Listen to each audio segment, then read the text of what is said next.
Đã chăm năm môn ban ọt bóng bóng Black Friday and Year Super Sale ឡ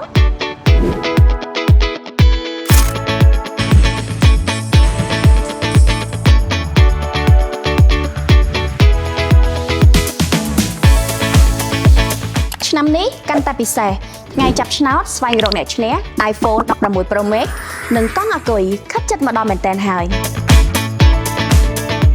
ក្រៅពីការចាប់ឆ្នោតយករង្វាន់ក៏មានការផ្ដល់ជូនពិសេសជាច្រើនទៀតជាពិសេសអតិថិជនអាចទិញផ្ទះនៅក្នុងតម្លៃមហាពិសេសបានទៀតផង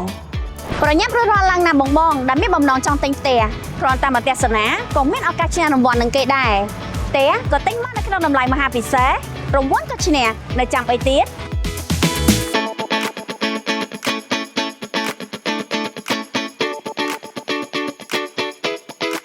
បុរីហេងហៀងភាពថ្កុំថ្កើងសម្រាប់ការរស់នៅនិងប្រកបអាជីវកម្ម